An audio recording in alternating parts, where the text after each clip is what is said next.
¿Alguna vez te has preguntado por qué suceden cosas malas a personas buenas? Hoy exploraremos una de las historias más fascinantes y profundas de la humanidad, la historia de Job. Imagina perder todo lo que amas y aún así seguir confiando. Este no es solo un relato antiguo, sino una travesía emocionante que desafía nuestras creencias más profundas. Descubre los secretos de Job, un hombre que enfrentó pruebas inimaginables y aún así se mantuvo firme. Acompáñanos y verás cómo esta historia milenaria sigue teniendo un impacto poderoso en nuestras vidas hoy. En el libro de Job encontramos a un hombre muy rico que vivía en una región llamada Uz. Tenía una familia numerosa y grandes rebaños. Job era un hombre íntegro y justo, siempre buscando vivir de manera correcta y con una relación muy disciplinada con Dios. Era honesto, recto, temeroso de Dios y se apartaba del mal. Tenía 7 hijos y 3 hijas, además de 7,000 ovejas, 3,000 camellos, 500 yuntas de bueyes, 500 burros y una gran cantidad de sirvientes. Era el hombre más respetado de todo el Oriente. Sus hijos acostumbraban celebrar banquetes en sus casas en días especiales e invitaban a sus 3 hermanas a compartir con ellos. Después de cada celebración, Job realizaba un rito de purificación para su familia. Muy temprano en la mañana ofrecía un sacrificio por cada uno de sus hijos, pensando, tal vez hayan cometido algún pecado y ofendido a Dios en su interior. Esta era una práctica habitual para Job, tal como se menciona en el primer capítulo, versículos del 1 al 5. Dios resaltó la integridad de Job ante Satanás. Sin embargo, Satanás argumentó que Job solo era fiel porque Dios lo bendecía en abundancia. Un día, los ángeles se presentaron ante el Señor y Satanás también estaba entre ellos. Entonces, Dios le preguntó, ¿de dónde vienes? Satanás respondió, he estado recorriendo la tierra de un lado a otro. Entonces, el Señor le dijo, ¿has notado a mi siervo Job? No hay nadie en la tierra como él. Un hombre íntegro, recto, que me teme y se aparta del mal. Satanás replicó, ¿acaso Job teme a Dios sin razón? ¿No lo has rodeado de protección? A él, a su casa y a todo lo que posee. ¿Alguna vez te has sentido injustamente castigado por algo que no merecía? Si es así, la historia de Job te hará reflexionar profundamente. Tú has bendecido todo lo que él hace, y su ganado se ha multiplicado por la tierra. Estos diálogos entre Dios y Satanás están narrados en el libro de Job, capítulo 1, versículos del 6 al 10. Satanás desafió a Dios, asegurando que, si Job enfrentara grandes sufrimientos, su fidelidad desaparecería y llegaría a maldecir al Creador. Para probar esta declaración audaz, Dios permitió que Satanás lo pusiera a prueba, con una única restricción. No podía quitarle la vida. Pero extiende tu mano y toca todo lo que posee, y verás cómo te maldice en tu propia cara, dijo Satanás. Entonces Dios respondió, está bien, todo lo que él tiene está en tus manos, pero no le hagas daño a él mismo. Dicho esto, Satanás partió de la presencia del Señor. Estos eventos están descritos en Job, capítulo 1, versículos 11 y 12. Y así comenzó el día más oscuro en la vida de Job. En cuestión de horas, recibió 4 noticias devastadoras. Perdió sus ovejas, sus sirvientes y, lo más doloroso, a sus 10 hijos.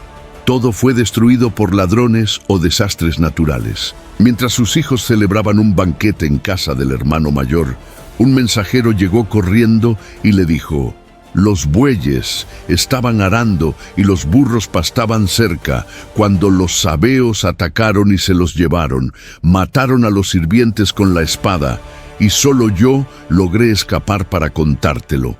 Aún no había terminado de hablar cuando llegó otro mensajero con más malas noticias. Fuego del cielo cayó y consumió las ovejas y a los sirvientes, y solo yo escapé para contártelo. Otro hombre irrumpió anunciando, los caldeos formaron 3 grupos, Atacaron tus camellos y los llevaron. Mataron a los sirvientes con la espada, y solo yo sobreviví para informarte.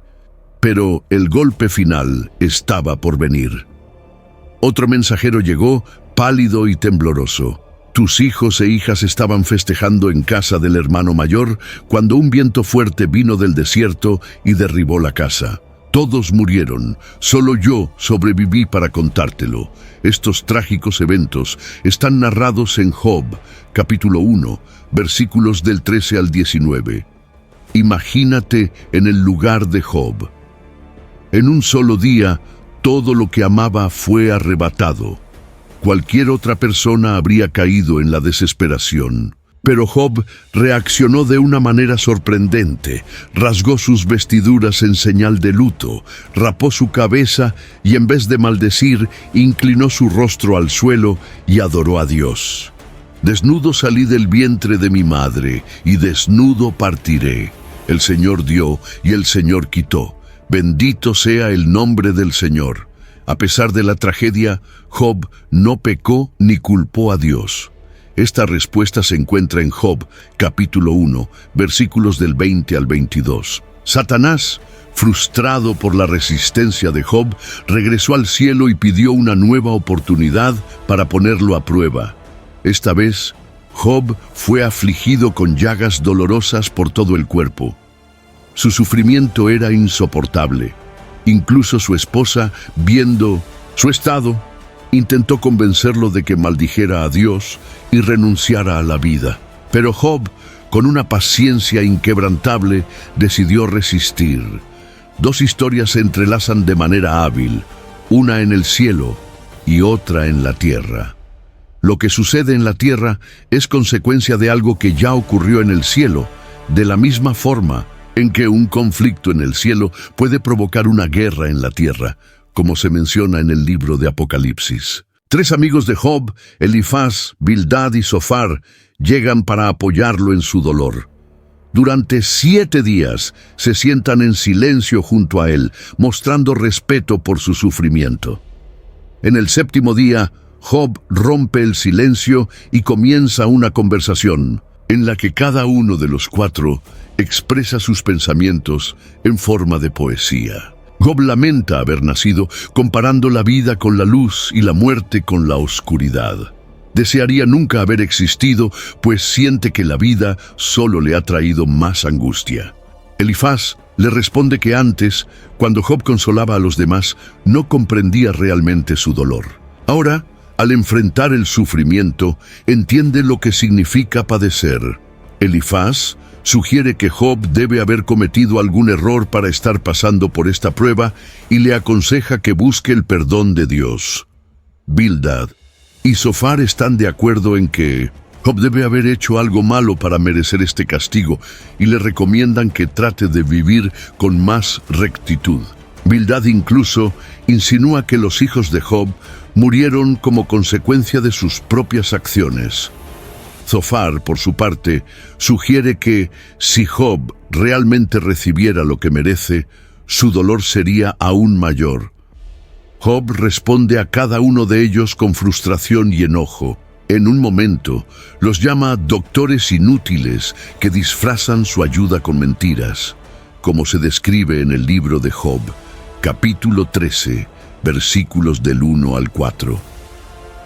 Mis oídos han escuchado todo esto y lo entiendo bien. Lo que ustedes saben, también lo sé. No soy menos que ustedes. Pero yo quiero hablar con el Todopoderoso y presentar mi caso ante Él. En cambio, ustedes me calumnian con mentiras. Todos son médicos sin valor. Job cuestiona por qué Dios juzga a las personas según sus actos, si Él tiene el poder de corregirlos o perdonarlos. Se siente confundido, pues piensa que ningún ser humano podría cumplir con la justicia perfecta de Dios, ya que sus caminos son difíciles de entender.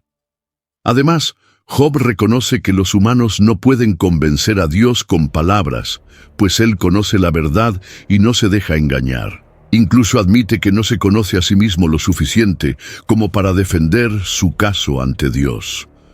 Job desea que exista alguien que pueda interceder por él y hablar en su favor, para que no sea enviado al Sheol, el lugar de los muertos. Aún en su sufrimiento, Job cree que hay alguien en el cielo que testificará sobre su inocencia. En el capítulo 19, versículo 25, expresa su esperanza con estas palabras: «Sé que mi Redentor vive y que al final se levantará sobre la tierra». Y en el capítulo 16, versículo 19, «Ahora mismo mi testigo está en el cielo, mi defensor está en las alturas». El sufrimiento se vuelve insoportable para Job y él se llena de amargura, ansiedad y miedo. Lamenta la injusticia de que Dios permita que los malvados prosperen mientras él y muchas otras personas justas sufren. Job desea enfrentar a Dios y expresar su protesta, pero no puede encontrarlo físicamente. Cree que la sabiduría está oculta para la humanidad, pero decide buscarla temiendo a Dios y alejándose del mal. Finalmente, Dios interviene en el debate celestial de la primera ronda. A lo largo de sus discursos, Job pidió 36 veces que Dios le hablara. Ahora su deseo es concedido. Las 2 veces que Dios habla con Job, lo hace desde el centro de una tormenta. Hay un cierto tono irónico en la forma en que Dios se dirige a él. Dios le recuerda a Job que él es el creador de todas las cosas. Recorre su increíble obra de crear y mantener el mundo, preguntando a Job si acaso podría igualar su poder. Concluye cuestionando si Job está en posición de juzgarlo, dejándole claro que es presuntuoso pensar que Dios debe darle explicaciones. Job se da cuenta de lo pequeño que es ante la grandeza divina. Finalmente Job responde: «Soy insignificante. ¿Cómo podría contestarte? Me tapo la boca con la mano. Hablé una vez, pero no tengo respuesta. 2 veces, pero no diré nada más». En la segunda ronda, Dios ya no habla de sí mismo como creador, sino de 2 de sus criaturas. Una vez más, el discurso está lleno de un tono irónico. Dios le pregunta a Job qué piensa sobre el hipopótamo, el behemoth y el cocodrilo, el leviatán, como si estas criaturas asombrosas pudieran revelar los grandes misterios de la vida. Job comprende que si no puede entender ni siquiera el mundo animal, mucho menos podrá comprender los caminos de Dios y el orden moral del universo. El punto central de Dios es claro: ¿por qué intentas discutir conmigo? Job responde reconociendo que Dios lo sabe todo y que ningún plan suyo puede ser frustrado. Ahora comprende que sus cuestionamientos fueron completamente inadecuados y con humildad se desprecia a sí mismo y se arrepiente en polvo y ceniza. Aunque el encuentro con Dios humilla a Job, también resuelve su mayor angustia. Vuelve a sentir una conexión con el Creador. Este diálogo ofrece un desenlace sorprendente y majestuoso para la historia. En el epílogo, el relato cambia de poesía a prosa, cuando Job acepta que no debe culpar a Dios por lo que le sucedió.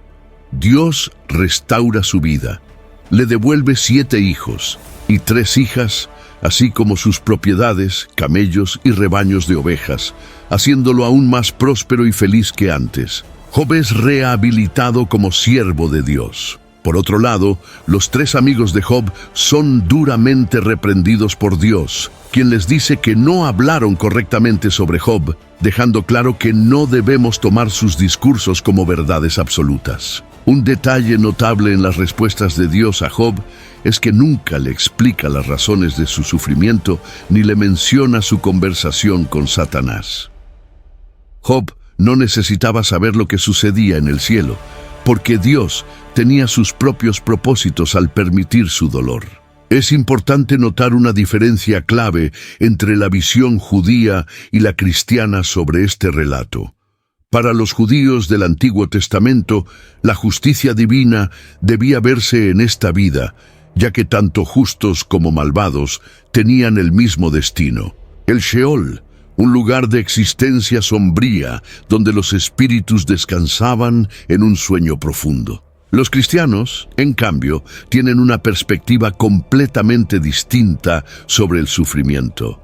Ven la vida desde la perspectiva del cielo, gracias a la obra de Cristo. El sufrimiento en este mundo no se compara con la vida eterna que les espera.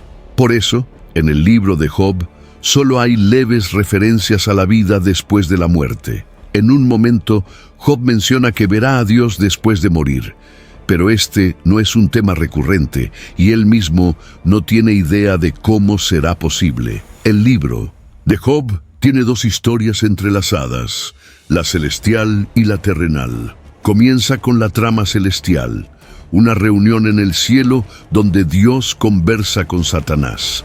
Satanás era un ángel cuya función era reportar los pecados de la humanidad. Era el acusador en la corte celestial, viajando por la tierra para informar a Dios sobre el comportamiento de las personas. Para la época de Job, Satanás se había vuelto extremadamente cínico y ya no creía que nadie pudiera amar a Dios por quien Él es. Según Satanás, las personas solo obedecen a Dios por las bendiciones que reciben. Así comienza un debate entre Dios y Satanás, quien insiste en esta idea. Dios le pregunta a Satanás si ha visto a Job en sus recorridos por la tierra. Job me ama por quien soy, no por lo que le he dado, afirma Dios. La respuesta de Satanás es incrédula. Asegura que si Dios le quitara todo a Job, él se volvería contra su creador como cualquier otro. Como resultado, ocurre la apuesta divina. La tensión es esencial en cualquier drama excelente. Job desconoce la apuesta divina, mientras que el lector está al tanto. La prueba sería inútil si él lo supiera. Este encuentro nos enseña verdades valiosas sobre Satanás. En primer lugar, sugiere que no puede estar en dos lugares al mismo tiempo, ya que no posee la omnipresencia de Dios. La trama humana, el debate entre Job y sus amigos, ocupa la mayor parte del libro. ¿Por qué Job está sufriendo más que otras personas? Es la cuestión central que se aborda. Existen dos puntos de vista. A.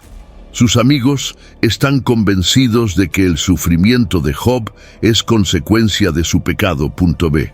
Job está seguro de que no ha pecado y proclama su inocencia. El intercambio es intenso, ya que el lector sabe que Job tiene razón. La estructura de dos tramas del libro nos recuerda que nadie conoce el cuadro completo cuando intentamos comprender por qué las personas sufren.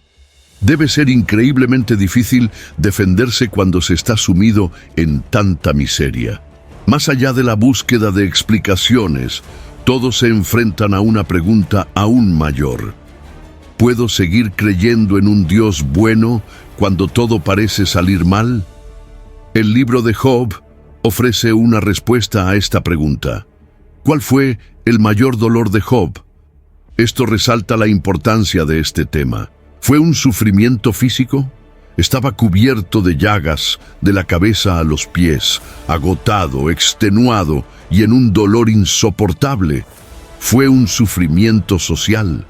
Debido a su apariencia física y a que la comunidad conocía su reciente tragedia, se convirtió en un marginado. Las personas cruzaban la calle para evitarlo mientras él se sentaba sobre un montón de cenizas en las afueras de la aldea. Incluso los jóvenes se burlaban de él. Fue un sufrimiento mental. Enfrentó la angustia de no comprender por qué le ocurrían tales desgracias, especialmente porque no encontraba en su pasado ninguna razón para ello. ¿Fue un sufrimiento espiritual? Esta fue su mayor agonía. Se sentía apartado de Dios. Job clamó, suplicando que Dios lo encontrara, le hablara, incluso que discutiera con él. Ese fue su dolor más profundo. El sufrimiento es mucho más angustiante cuando creemos que Dios está distante e indiferente. Sin embargo, cuando Job finalmente tuvo la oportunidad de hablar con Dios, las cosas no sucedieron como él esperaba. Para los cristianos, el libro de Job puede entenderse en el contexto del Nuevo Testamento. Dios permitió que Satanás causara la muerte de Jesús en la cruz, con el propio Hijo preguntando, «Dios mío, ¿por qué?». Al igual que con Job, Dios no le explicó por qué. Esto sugiere que incluso el Hijo de Dios, en la intensidad del tormento de la crucifixión, perdió de vista el propósito de su sufrimiento. El cristiano comprende que la vida continúa más allá de la muerte. Los problemas del sufrimiento no necesitan resolverse en esta vida. Es interesante notar que, en la versión griega del libro de Job, se añadió un versículo adicional que afirma que Él resucitará junto con aquellos que el Señor resucite. Esta esperanza de resurrección nos recuerda que habrá una reivindicación final de Job. Los cristianos creen que Jesús regresará para juzgar a los vivos y a los muertos. Un día se llevará a cabo un juicio en el que Jesús se sentará en el trono y todas las personas, justas y malvadas, comparecerán ante Él para ser juzgadas. Entonces, todo lo que Job anhelaba se hará realidad. La justicia de Dios será revelada para toda la humanidad en una manifestación definitiva de verdad y equidad. Hemos recorrido juntos las profundidades de la historia de Job, una travesía de fe, sufrimiento y redención que sacude el alma y desafía nuestra comprensión. Pero la pregunta más importante sigue en el aire. Cuando el sufrimiento golpea tu vida, ¿en qué eliges creer? Si esta historia te ha conmovido, desafiado o inspirado, no dejes que el viaje termine aquí. Suscríbete ahora para seguir explorando los grandes misterios de la fe y la historia. Dale me gusta si esta reflexión resonó contigo y comparte en los comentarios cómo esta historia impactó tu vida. Y no olvides compartir este video con alguien que, como tú, busca respuestas más profundas. Juntos, sigamos desentrañando los misterios de la vida y la fe. Nos vemos en el próximo capítulo de esta increíble travesía. Gracias por estar aquí.